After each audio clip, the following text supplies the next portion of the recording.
This is, what I have to tell you is that I have done public speaking all of my adult life. I've done public speaking in front of huge audiences and small audiences, and I will tell you my greatest fear has always been this: showing up to give a talk and no one else comes. And while I'm hoping that you're laughing at that joke, I can feel the panic kind of rising for me. I'm beginning to shake. My breath is getting a little short, my mouth is getting dry. And as someone who has a lot of anxiety in life, I can feel the panic attack that is just past my fingertips. And if I'm not careful, I will go down like a rock. It's happened to me before. So I'm going to do something that I have been taught to do over the course of my adult life. I'm going to do some self-calming. I'm going to take a breath. The first one I can never have be deep, but I can do a second breath. It's a little deeper. Hold it, and you can do this with me. Let it go out. And you notice I raise my hands and lower them, and I can picture that I'm pushing the panic down, so it gets down to about knee level, so it can't really take me out now. I, like many other people in the world, have had traumatic experiences. And when I have the panic attacks come on and I practice this self-soothing, I find myself always honoring the men and women who have survived war, either as combatants or civilians, whose lives have taught us so much about trauma. And we know that history because a little over 100 years ago, someone experiencing what I was just experiencing would have been called yellow or a coward. And I can't imagine how horrible that must have been. But then in World War I, we started to call it shell shock with very little understanding, except that men who had been at the trenches really suffered terribly. And then in World War II, we started to call it battle fatigue, recognizing that it's something that happens in the body, that something gets so tired that you can't bear it.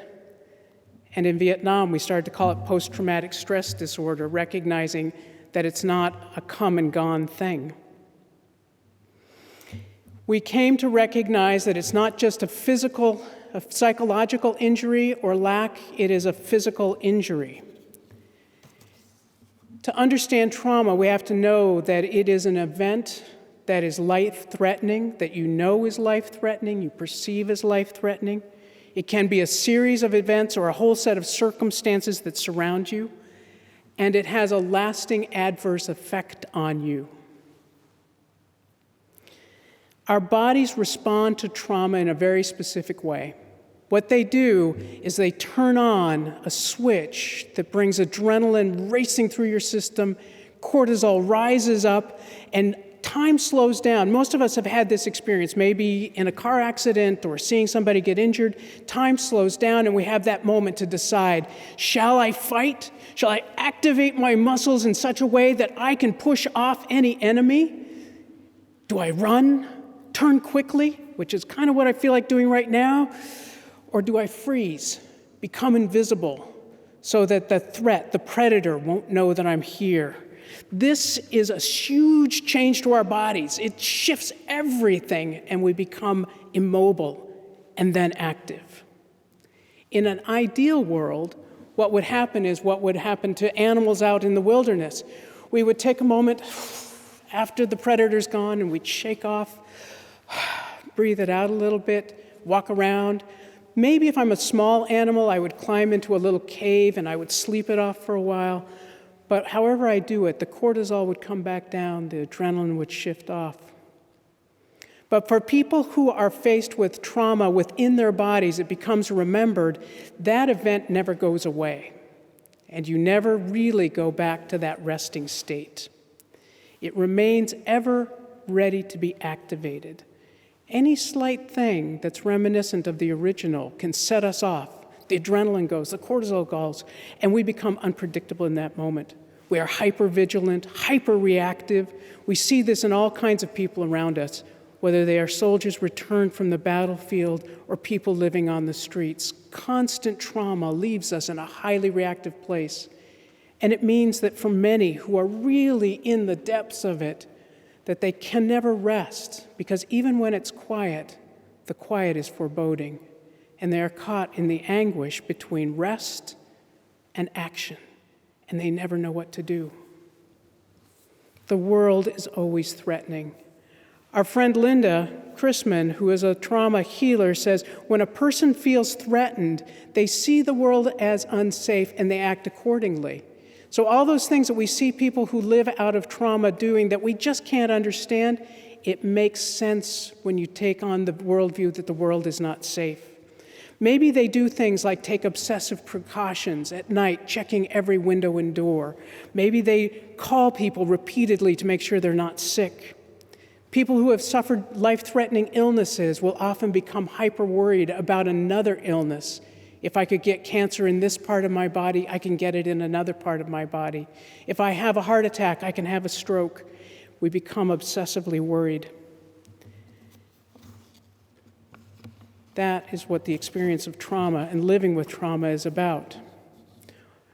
And once we know that a bad thing can happen, even those of us who don't live in high levels of post-traumatic or persistent trauma, what we know is that that bad thing can happen again. As human beings, we can never go back, as the animals in nature can, to a place where we are completely normal, completely even, completely resolved. We know that the world will not be safe. It is not safe. The world cannot be predictable. It is not predictable. Things happen. Sickness happens. Unemployment happens. Homelessness happens. Pandemics happen.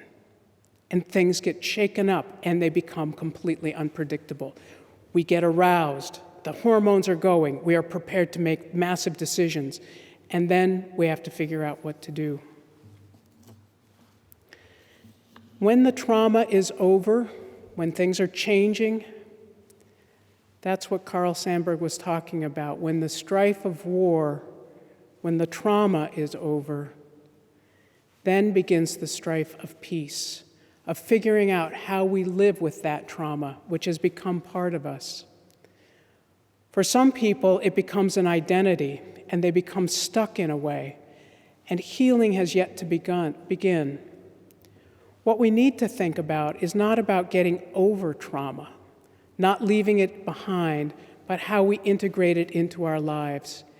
We begin to learn what to do when the panic attack is just beyond our fingertips, what to do when we feel the panic rising up around us, how we push it back down to a manageable level and keep ourselves steady, letting the adrenaline roll away, the cortisol even out, and then we can breathe.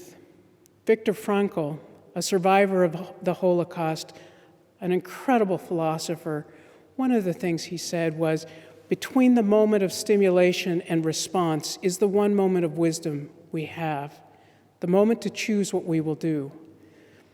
When we are immediately triggered by trauma, that moment of wisdom is very, very small, but it's still there, and we can choose to breathe.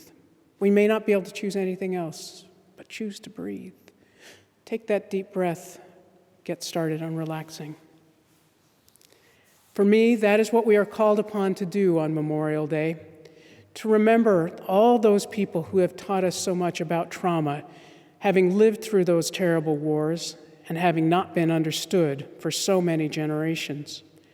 We understand a little more now, and I hope we act more compassionately. We also act more compassionately to those who have survived the trauma of violence in relationships, living on the streets, illness, accidents. We know so much more. And we now know that we need to remember just how strong and how delicate we are. Like the poppies we celebrate today, we have to remember that we are hardy and we are delicate, and we need to take care of each other.